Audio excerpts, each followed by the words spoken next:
जी नमस्ते। ये आप देख रहे हैं, ये 2 बैग है। ये एनारोबिक बैग है 1200 माइक्रोन का। इसकी 25 फुट लंबाई है और 6000 कैपेसिटी का ये बैग है।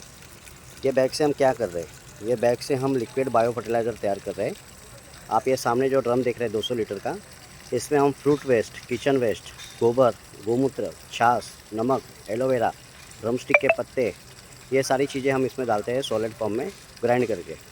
और इस बैग में जा कर के इसमें पंचगव्य 30 गव्य उसके कल्चर डाले गए हैं और गुड़ डालते। गुड़ से क्या होते हैं, माइक्रोब जो है वो मल्टीप्लाई होते हैं। गुड़ से ग्लूकोज तैयार होता है और माइक्रोब्स का खाना है। और ये एनारोबिक कंडीशन में जो हमने सॉलिड सब इसमें मटेरियल डाला है, ये इस तरीके से लिक्विड बन करके बाहर आता है। और ये जो लिक्विड है, ये हम पौधों में, पेड़ों में, खेती में हम ये डालते हैं। ये सुपच्य अवस्था में है, ये पूरी तरह से इसमें पच करके बाहर आता है। तो ये माइक्रोब्स का सीधा सीधा खाना है। और ये सुपच्य अवस्था में होने के कारण डायरेक्ट हम जड़ों में डालते हैं, तो पौधों को डायरेक्ट न्यूट्रिशन इससे प्राप्त होता है। तो इस प्रकार से हम डेली का इसमें 300 लीटर लिक्विड बायो फर्टिलाइज़र तैयार कर सकते हैं। 300 लीटर हम इसमें से यहाँ से निकालते हैं और 300 लीटर हम उसमें से सॉलिड हिस्सा हम वहाँ पर डालते हैं।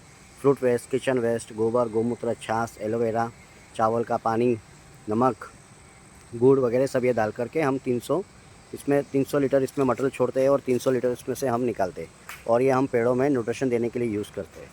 तो इस प्रकार से हम यहाँ पर इतनी सी जगह में हम पर डे का 300 लीटर लिक्विड बायो फर्टिलाइज़र तैयार करके हम अपने पूरे फार्म में, खेती में इसका उपयोग कर सकते हैं।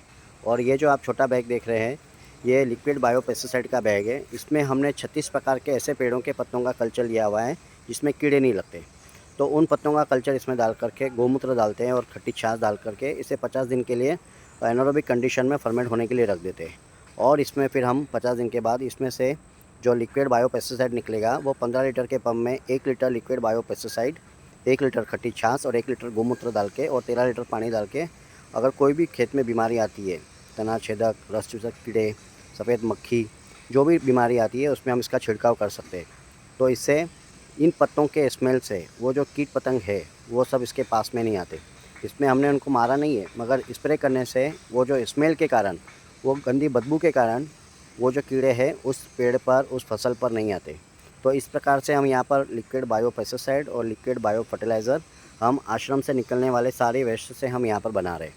तो इस प्रकार से हम छोटी सी जगह पे इसका प्रोडक्शन निकाल के पूरे फार्म में हम न्यूट्रिशन मैनेजमेंट का काम कर सकते हैं। तो इस प्रकार से हम यहाँ पर लिक्विड बायो फर्टिलाइज़र का निर्माण करते हैं। जय गुरुदेव। अभी आप ये देख रहे हैं ड्रम स्टिक के पेड़ है। ये ड्रम स्टिक के पेड़ से हम ये पत्ते तोड़ रहे हैं, कोमल पत्ते और कोमल टहनी। इससे हम बायो एंजाइम बनाएंगे। बायो एंजाइम, ये बायो एंजाइम हमारे खेती के लिए भी बहुत उपयोगी है और हमारे मनुष्य जीवन प्रणाली के लिए भी बहुत उपयोगी है। इससे हम पानी का शुद्धिकरण कर सकते हैं, हमारे कपड़े धोने के लिए इसका यूज़ कर सकते हैं, फिनाइल की जगह पे इसका यूज़ कर सकते हैं। हमारी जो फल सब्जियां जो बाज़ार से हम लाते हैं, उसे विष मुक्त करने के लिए भी हम इसका पत्तों का बायो एंजाइम का उपयोग कर सकते हैं। तो ये बहुमूल्य उपयोगी ये जो पेड़ है सहजन का, ड्रम स्टिक का, इसका उपयोग अभी हम बायो एंजाइम बनाने के लिए करेंगे। जैव रसायन बोलते हैं उसको हिंदी में, इंग्लिश में बायो एंजाइम बोलते हैं। तो ये 1:3:10 के अनुपात में बनाया जाता है। 3 किलो इसके फल, पत्ती, फूल या फली का उपयोग हम इसमें कर सकते हैं। 3 किलो फल, फूल, फली का उपयोग और 1 किलो गुड़ और 10 लीटर पानी 90 दिन की एनारोबिक कंडीशन में